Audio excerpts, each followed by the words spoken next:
Bienvenidos a Rumbo a las Urnas, de cara a las elecciones del 3 de noviembre del 2020. Hoy dialogaremos con la candidata a la gobernación por el partido Victoria Ciudadana, la licenciada Alexandra Lúgaro. Con ella dialogaremos los temas de salud, economía, seguridad y educación.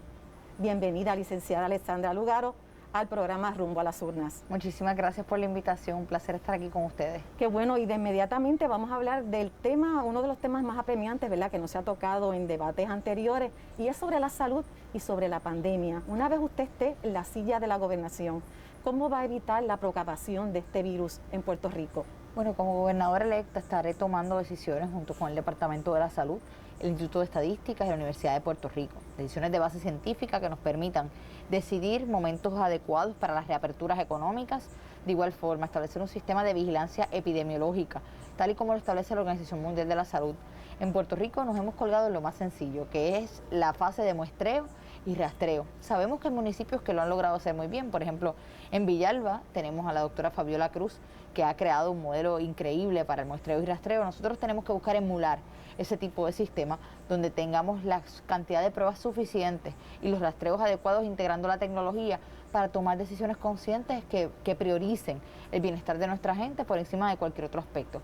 De igual forma, el sector privado tiene que ser parte de este esfuerzo y tienen que establecerse protocolos muy concretos dentro de la empresa privada, los pequeños y medianos comerciantes, para que tengamos una reapertura económica donde se propenda también al bienestar de la ciudadanía. Aquí la propagación, según las estadísticas del Departamento de Salud, es que el virus se está pegando con las mismas familias, ¿verdad?, con las reuniones que se hacen. ¿Qué haría sobre eso? Bueno, yo creo que llegar a esa conclusión también de los datos que tenemos sería hasta cierto punto especulativo. Los datos que ha brindado el Departamento de Salud han sido muy vagos. Sabemos que ellos no están evaluando las pruebas todos los días. Por lo tanto, cada 3 días de momento vemos un resurgir de casos, y no es que de repente hay un resurgir de casos, es que ellos estuvieron 3 días sin asistir al laboratorio a verificar estas pruebas. Y yo creo que en ese sentido tenemos que tener un sistema en tiempo real, donde sepamos la cantidad de casos positivos, la cantidad de personas que están utilizando recursos tales como ventiladores, camas de aislamiento, y en ese sentido poder controlar el virus en la curva de contagios. Pero más allá de eso, yo creo que la campaña de educación es lo más importante en esta esfera. Yo recuerdo cuando yo era pequeña, yo crecí viendo anuncios de la campaña del dengue hemorrágico, y salía Luis Daniel Lugo entrando a una casa, y bonita casa, ¿verdad? No es mía, es de la familia Rodríguez, y era que Carmencita se había muerto de dengue hemorrágico, pero en una forma bastante cruda y fuerte te dejaba saber que no dejaras agua estancada en tu casa. Y yo creo que hacia eso mismo tenemos que mover unas campañas educativas por parte del gobierno, utilizando WIPR y otros medios de comunicación, precisamente para llevar esa educación a nuestra gente que está necesaria para enfrentar la pandemia. Precisamente la pandemia ha creado otra difícil situación, y es la económica, ¿verdad? Tanto los negocios pequeños, los de las pymes, ¿verdad?, pequeñas y medianas empresas, han sufrido en carne propia, ¿verdad?, esta pandemia, y también los desempleos, ¿verdad?, que ha creado esto a raíz, pues, de María, los terremotos. Hemos pasado por diversas vicisitudes aquí en Puerto Rico. ¿Cómo usted atacaría el problema de la economía? Bueno, primeramente hay que reconocer que Puerto Rico ha recibido una cantidad de fondos sin precedentes, luego de los huracanes Irma y María, luego de los terremotos y ahora con la pandemia. Gran parte de esos fondos, por no decir la totalidad de los mismos, porque si hablamos de los fondos para reestructura de las escuelas luego de los terremotos, el 95% no ha sido utilizado y está por vencerse el próximo mes de noviembre. En términos del CARES Act, el 75% no ha sido utilizado. En términos de los fondos CDBG, DR, el 90% no ha sido utilizado. Entonces, yo creo que en gran medida nosotros hubiésemos tenido unas herramientas disponibles para proveer equipos de seguridad y de salud a nuestras empresas para que pudieran abrir de forma ordenada y protegiendo la salud de sus trabajadores y trabajadoras, igual que de sus clientes. Teníamos mecanismos para restaurar nuestras escuelas y poder recuperar muchas de las escuelas que se cerraron para que tuviésemos matrículas entre 10 a 15 estudiantes, y de igual forma pudiésemos hasta cierto punto regresar al trabajo en algunas escuelas. Yo creo que en términos económicos el gobierno solamente ha fallado en usar esos fondos adecuadamente, ha fallado en mantener una comunicación directa con la empresa privada, con los pequeños y medianos comerciantes, buscar atender necesidades particulares. Hoy nuestros pequeños y medianos comerciantes, después de meses sin poder trabajar, siguen teniendo que pagar hipotecas comerciales, utilidades, inventario. Yo creo que es importante que el gobierno utilice los fondos existentes para darle una inyección económica y evitar que todos estos pequeños y medianos comerciantes cierren. El problema es que el candidato que gane en estas elecciones y llegue en enero, ya esos fondos se supone que no existan. ¿Cómo entonces ustedes van a trabajar en ese escenario? Bueno, a partir de enero llegan unas partidas adicionales, llega 1.9 billones de fondos CDBGDR para sistemas de resiliencia energética. Nosotros planificamos invertir esos 1.9 billones en 210.000 sistemas de 2 kilowatts con las baterías que se requieren. Eso nos permite 428 megawatts, y a lo que se traduce eso en arroz y habichuela, en lo que nosotros hablamos, es que podemos reemplazar la planta AES de carbón. Nosotros tenemos un compromiso claro con cerrar esa planta. Más aún luego de estar con las comunidades de Guayama, ver que en una sola urbanización tiene 140 personas con cáncer, que uno se pregunta cómo esto no es noticia todos los días, que tenemos a tantas personas enfermas en un mismo espacio, claramente por la contaminación ambiental. ¿Y el desempleo, licenciada? Pues mire, yo creo que en primera instancia, y esto me cargo con una gran responsabilidad como la única candidata a mujer a la gobernación, la gran mayoría de las personas que se han visto desplazadas de sus trabajos son precisamente mujeres. Mujeres que han sido relevadas a un rol de cuidadoras de los niños que hoy no pueden tomar clases presenciales en las escuelas. Mujeres que han sido relevadas de sus lugares de trabajo porque tienen que irse a la casa a cuidar a sus padres, a adultos enfermos. Y yo creo que en ese sentido tenemos que buscar como gobierno facilitar procesos donde ya sea a las empresas se les requieran estipendios de cuidado para los niños, para que las mujeres puedan regresar a la fuerza laboral, o de alguna forma que las empresas con más de cierto volumen de empleados o empleadas tengan centros de cuidado dentro de las facilidades, porque ahora mismo los mecanismos de política pública que hay no están diseñados para que nosotras las mujeres podamos desarrollarnos en nuestras carreras y armonizar eso con el cuidado de nuestros hijos. De igual forma, el currículo con perspectiva de género atiende eso, porque muestra la paternidad y la maternidad como una responsabilidad compartida. Cuando como candidata a la gobernación, yo a las 3 de la tarde estoy con todos los candidatos en algún foro, y la única que mira el reloj soy yo, porque estoy nerviosa de que tengo que buscar la nena y tengo que decidir en ese momento, ¿es esto lo suficientemente importante como para yo tener que quedarme aquí porque esto es importante para mi carrera o por otra razón? O esto es algo que yo puedo terminar por correo electrónico y me puedo ir a buscar la nena. Y con mi gran tranquilidad les digo, caballeros, me tengo que ir a buscar a mi hija, por correo electrónico les envío los puntos a los que me comprometí, pero yo creo que el que podamos desarrollar la fuerza laboral, particularmente las mujeres, e insisto, sí hay que buscar empleos para todos. Nosotros tenemos 10 proyectos emblemáticos de desarrollo económico para crear empleos precisamente en áreas regionales donde no hay empleos. Vamos al este del país, en Maunabo, Patillas, Yabucoa. Las personas te dicen que las necesidades varían según cada comunidad, pero particularmente hay unos espacios del sudoeste, el centro, el este, donde las personas están pidiendo empleos, porque se están teniendo que desplazar todos los días. Y hay pobreza, existe la pobreza. Muchísima pobreza. Y en tiempos más recientes hay un tema que yo creo que es importante que toquemos. No solamente la pobreza, la gran cantidad de pobreza infantil. Niños que dependen de que su única comida es la que se comen en los comedores escolares, su única comida caliente en el día. Y a veces queremos hablar de otros países, y aquí mismo en Puerto Rico hay tantas personas que tenemos que todavía ayudar, tanta casa vacía, tanta casa sin gente y tanta gente sin casa. Y yo creo que tenemos que empezar a crear políticas que no sea un desarrollo de una economía comercial, sino una economía social y solidaria lo que estemos desarrollando. Usted está hablando ahora de su hija y la educación, y precisamente ese es el tema que queremos tocar con usted. ¿Cómo va a establecer de futuro, verdad, para los jóvenes esa educación deseada para ellos, cuando una de sus primeras opciones es esa precisamente, que la juventud se desensibilice, ¿verdad?, el Departamento de Educación del baraje gubernamental?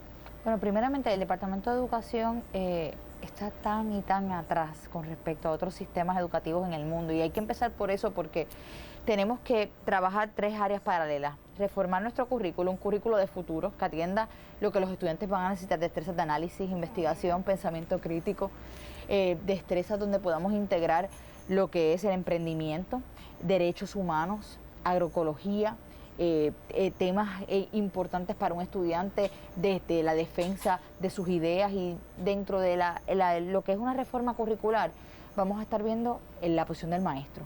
Nosotros promovemos un modelo de aumento en las escalas salariales de los maestros por fase, y están delineadas así en nuestro programa. Hay que atraer otras personas al magisterio, de igual forma a áreas especializadas, particularmente educación especial. Y la política fuera. Hay que despolitizarlo. Y vamos a despolitizar todas las agencias. No se despolitiza con una varita mágica y mañana están despolitizadas. Hay que instaurar un sistema de mérito. Hemos comenzado por el gabinete, reclutando el gabinete junto con la ciudadanía. Cada semana publicamos los requisitos para un puesto, las personas presentan sus resúmenes, hacemos entrevistas y es un proceso transparente para el pueblo. Yo creo que hay que tocar el tema y pueden ver nuestro programa de gobierno en cuanto a educación completo, pero yo creo que hay un tema bien importante que hay que tocar. Y es que nuestros estudiantes llevan 3 semestres interrumpidos de clase donde no han recibido instrucción alguna. Primero luego de los huracanes, luego después de los terremotos y ahora con la pandemia. Cuando vemos la infraestructura de internet que hay en el país y los datos que tenemos del Instituto de Desarrollo de la Juventud, la mayoría de nuestros estudiantes en escuelas públicas no tienen acceso a internet de alta velocidad o equipos como computadoras para poder hacer el trabajo. Así que no podemos por eso dejar de trabajar con darles una instrucción adecuada. Nosotros estamos proponiendo que WIPR, que tiene varias licencias, pueda con su equipo de trabajo poder proveerse instrucción a través de la televisión.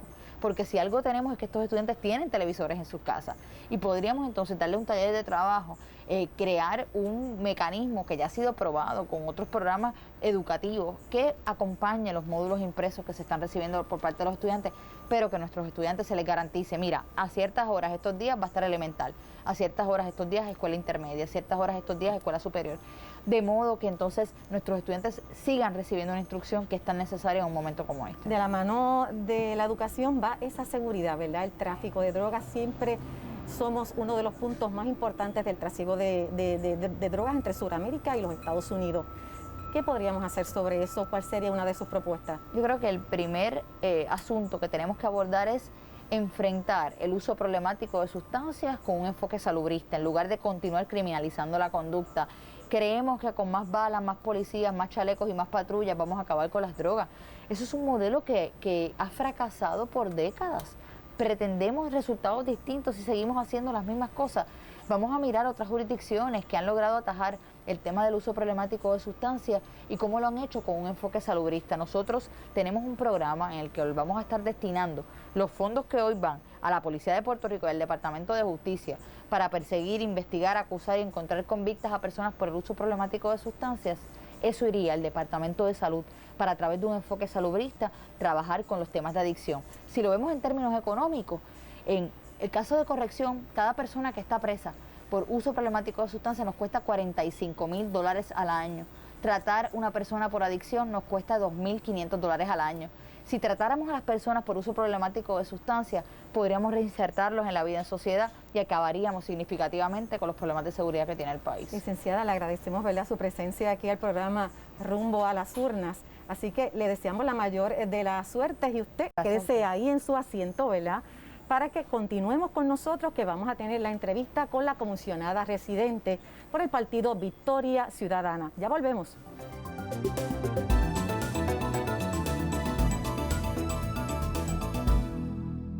Y retornamos con el programa especial Rumbo a las Urnas 2020 de cara a las elecciones de este próximo 3 de noviembre. Y ahora conversamos con la candidata a comisionada residente por el partido Victoria Ciudadana, Sayira Jordán Conde. Así lo dije, ¿verdad? Muy bien. Sí, claro. Gracias por estar con nosotros aquí en este programa especial. Gracias a ustedes por la invitación. Y vamos a hablar de 3 temas bien importantes, que es la salud, economía, la educación y la seguridad. Específicamente para estar en la comisionada residente, ¿verdad?, en este puesto tan importante, tenemos que tener muchas conexiones, congresistas, ¿verdad?, que estén de tu lado. ¿Cómo específicamente en el área de salud usted va a combatir esta pandemia, ¿verdad?, que ya es mundial, con esos fondos que tanto Puerto Rico necesita? Hay fondos ahora, pero están hasta diciembre, ¿verdad? ¿Cómo usted va a trabajar si estuviera allá en Washington? Bueno, pues vamos a hablar de los dos aspectos, en general la salud en Puerto Rico y específicamente de la pandemia.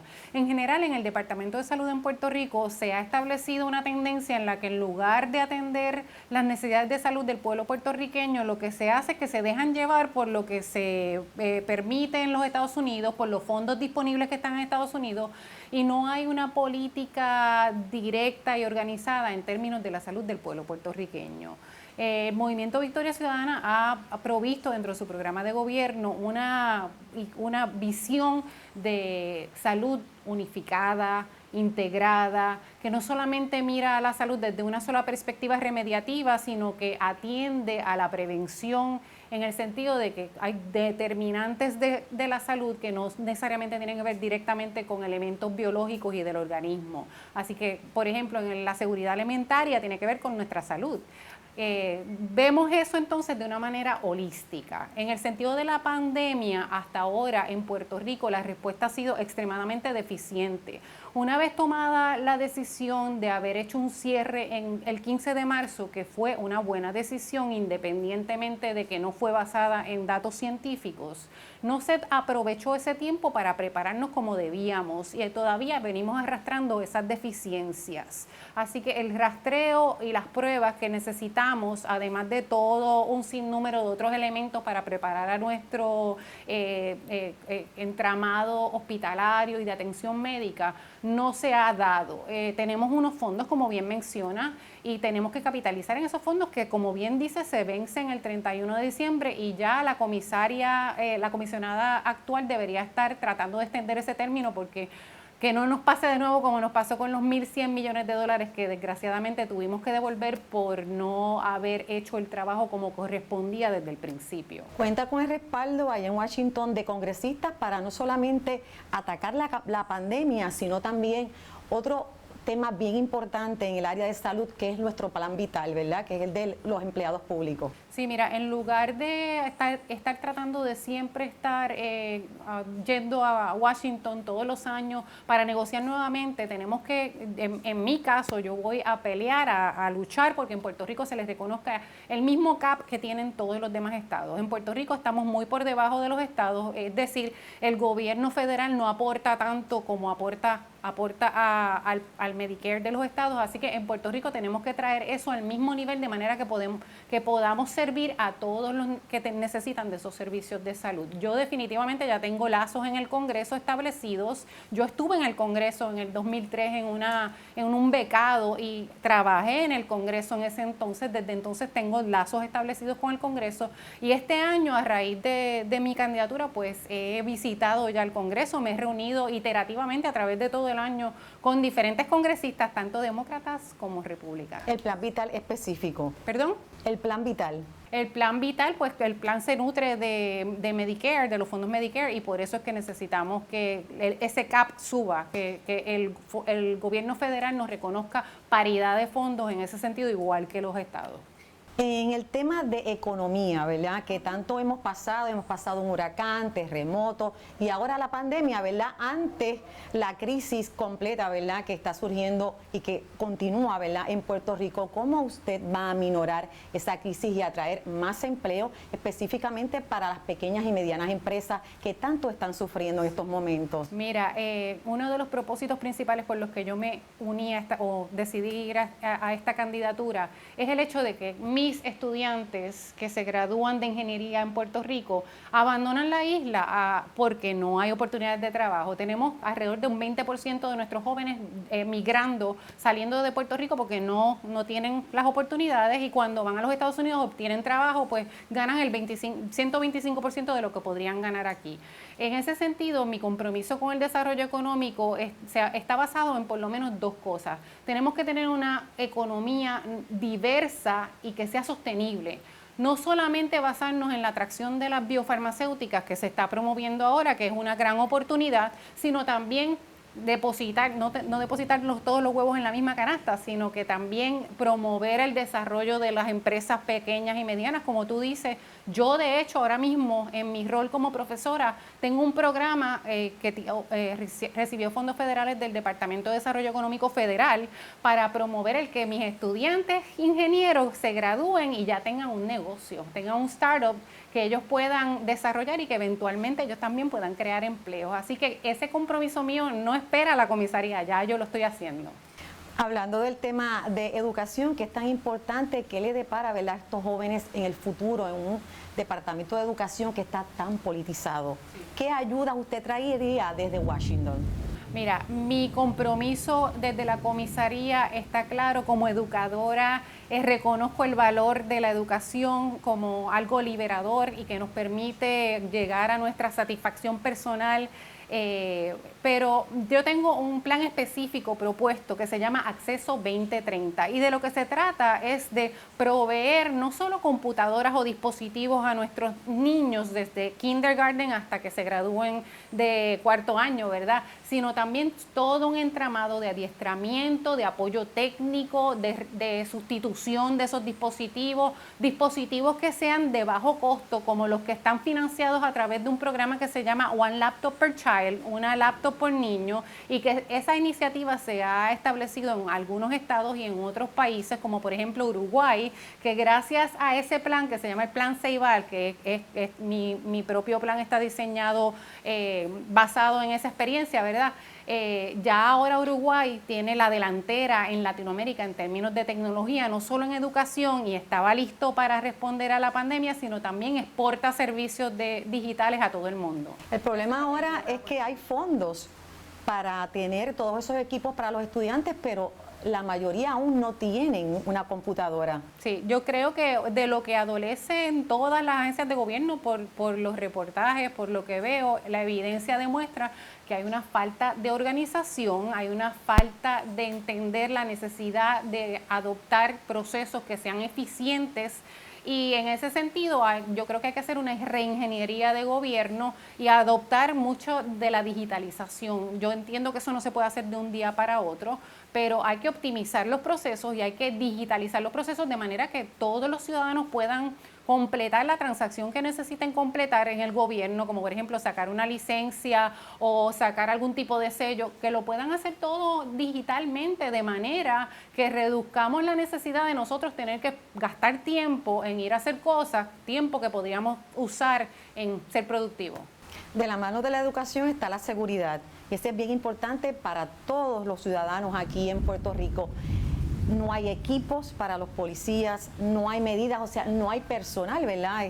También para trabajar con la violencia, la drogadicción, el tráfico de drogas, etcétera. ¿Qué haría desde Washington? Mira, entre otras cosas, yo creo que hay susceptibilidad en Washington, dado las últimas manifestaciones en contra de los abusos policiales, a reformar la policía. En Puerto Rico ya tenemos una reforma de la policía que no está todavía bien encaminada, pero definitivamente que el apoyo de otros estados, como por ejemplo en Minneapolis, Minnesota, se está haciendo algún movimiento en ese sentido, en el sentido de crear equipos de trabajo que atiendan el cumplimiento de la ley, pero no desde una perspectiva de represión, sino de atención a los fenómenos de manera social, de manera en términos del enfoque salubrista, en lugar de hacer algo que en realidad pues no ha resultado.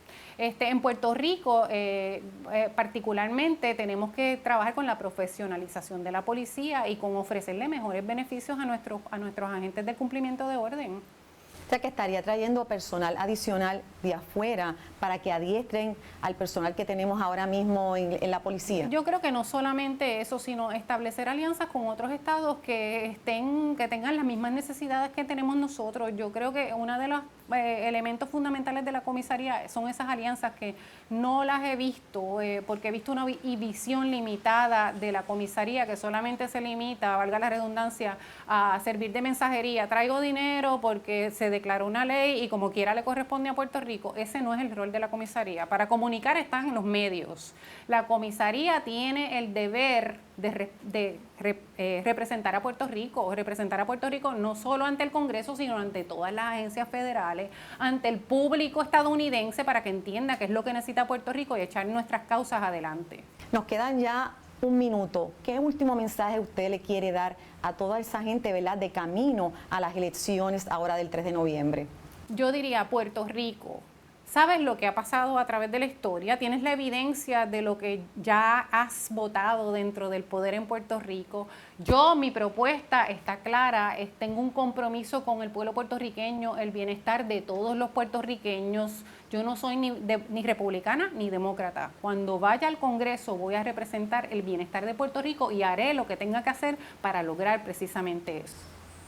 Muchísimas gracias a usted, Sayira Jordán Conde, candidata a comisionada residente por el partido Victoria Ciudadana. Gracias por estar con nosotros aquí en este programa de Rumbo a las Urnas 2020 con los candidatos a la gobernación y a la comisaría residente. Hasta entonces.